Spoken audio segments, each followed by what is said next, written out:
And Who was the comedian who got nailed for teaching his dog to do the Hitler salute? I'm involved in that story. Count Dankula. Dankula. Yeah, Graham should tell this because he. Okay. You made it worse. Well, these were the days just before I got cancelled, and I believed everything that was being told to me about the new right, or the online right or whatever. Which you are now an honorary member of, by the way. So I understand. Mm-hmm. And this guy was doing these kind of videos, and he did one video where he got his dog, he had a pug. And it was his girlfriend's dog. It was his girlfriend's dog. He didn't like it, and he shouldn't have, because it was a pug. Yes. And so, it's a lovely dog. I've met it. So he secretly taught it to do a Hitler salute. And I, rather than seeing this as quite a funny gag to play on your girlfriend, saw it as hidden messages, anti-Semitism, all this sort of stuff. Right. He really was just messing about and having a joke. And it's so not I had like to a apologize. pug is a testament to Hitler. Yeah. Seriously. Well, actually, didn't you? But I had to do one of my many apologies. I don't want to drop you in. I don't want to drop you in it. But call it my apology tour. Didn't you try and stop his crowdfunder from getting? I did.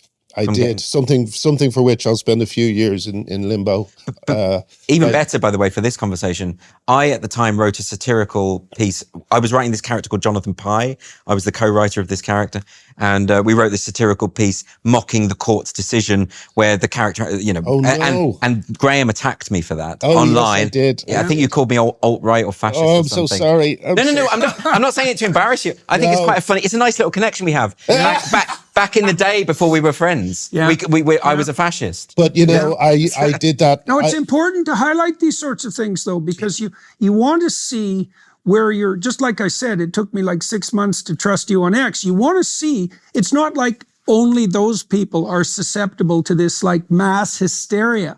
You got to watch and see where you're susceptible, and if you have been susceptible in some manner, you should admit it. Well, at one point during the COVID epidemic, the so-called COVID epidemic, I got vaccinated twice. Now, in my defense, I was very ill at the time and wasn't really able to think, but I did get vaccinated. But I also said at the end of one podcast, and I would say in some ways, despite some inner prompting, that people should just get the damn vaccine. My thinking at the time was seriously, I was like, I'll take the shots. Here's the deal. I'll take the shots. You leave me the hell alone. Sure. And then I found out instantly that the deal was you take the shots and then you take 6 more and forget about being left alone. And that was the end of that as far as I was concerned. But still, I made a mistake. I made a mistake. And I would say it was very difficult for me at that point to believe that the pharmaceutical companies had become so corrupt that you couldn't trust their vaccine policy. Yeah. It was easier to think that it was the more conspiratorially minded, alt-right types that were pushing this doctrine. And saying something cures that cognitive dissonance, even briefly. Yeah. You get to turn it off just for a few seconds and think, oh, at least I made a decision. Yeah. Don't you find right. There's that too. All of this is suggestive of this idea that there is a real problem we have at the moment where there's an expectation of moral purity from all sides. I've seen a similar thing there, like where people either, didn't understand what was going on during the pandemic and maybe supported lockdowns or etc. And they get piled on and attacked by these very sort of almost like an equivalent of the woke on the sort of lockdown skeptic side as well. I don't think any particular group is immune to this idea, this kind of expectation. Everyone must think the same way as me on every single point. It's part of group identity, really. Right. It's necessary for human beings to cooperate, to reach consensus.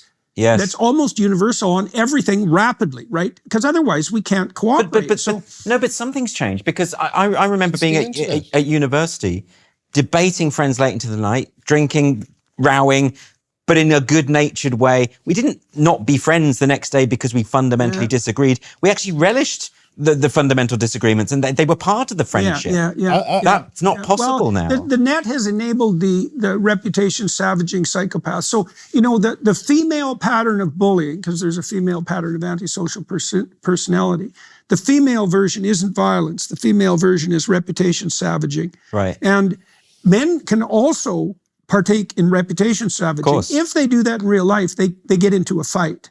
Women don't, because women won't fight physically. And so, but men will. But online, there's no consequences to reputation savaging whatsoever. In fact, it's probably amplified by the social media companies and the algorithms. And so I think not only can the reputation savagers aggregate, they can do so anonymously. They can levy accusations without any consequences whatsoever. And the consequences of that are rapid and devastating, partly because it's easy to write someone off. Is it as mobilized as that, though? I don't think it's mobilized. I think it's more something has changed in the air. No, it's I think it's mobilized too. There are definitely aggregations of activists who are weaponizing the professional colleges, for example. Yeah, sure. No, I think that is happening. But I think for a lot of people, they're being caught in a wave of societal change where this is just now the norm. But can I say... Go on, sorry, Graham. Yeah. I think it's like... it's not just that it's weaponized, it's that the panopticon, or whatever you want to call it, is frictionless, right? You like, there's a very funny Onion thing about arson at a party being disproved by the 60,000 photographs that were taken at it, you know? Yes. And everyone just has a different angle of a cigarette falling to the floor, you know, that was taken in the foreground. I've seen that, yeah, and it's just because we, without realizing it, have become the apparatus of a police state. You know, but it's all just part of the fabric of our lives. We would not. It's like recently I found out. Do you remember Pokemon Go was big for a while? So people were going down the street and they were finding Pokemons. Well, apparently that was a company who wanted to get people to do their GPS work for them. So they got all these. Right. They put Pokemon in places where there wasn't a GPS record of it, and they got all these people to go out and film it for them. So, you know, you see in China, of course, they're much farther along the totalitarian road than we are. Yes. Maybe we won't go down that road, but 600 million CCTV cameras, right, which is about 1 for every 2 people, and they can do perfect face recognition. But if you cover your face, they can recognize you with unerring accuracy merely by gait. Every bloody thing you do is tracked. Yeah. And that's certainly a road we could walk down. I mean, you go into an airport now, and before you board a plane, your picture is taken. Now, you can opt out for now, and the gates are increasingly automated, which is all well and good and convenient when the goddamn thing's open, but pretty rough on you if they don't, because then what? We're going to talk, what are you going to do? Talk to the gate? Yeah. Seems unlikely. And so it's easy even to point to the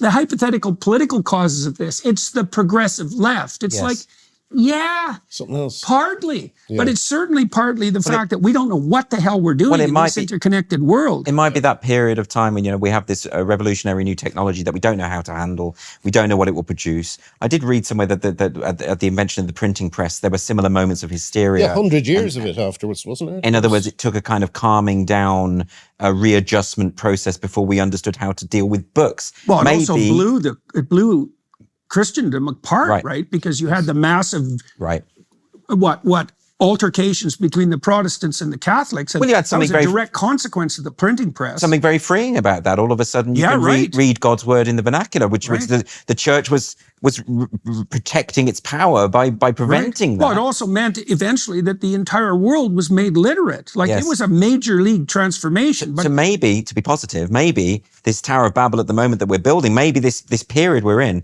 will have a settling down period in its wake. Well, I mean, ultimately, it depends on how we conduct ourselves. Like if you guys move to Phoenix and you start your entertainment consortium and you start making comedy that can actually be viewed by people and that's genuinely funny and free, then you're going to tilt the world a little farther away from the all-seeing eye of Sauron and the Tower of Babel and towards something approximating freedom. That tilting. Now we just need to turn that into a logo.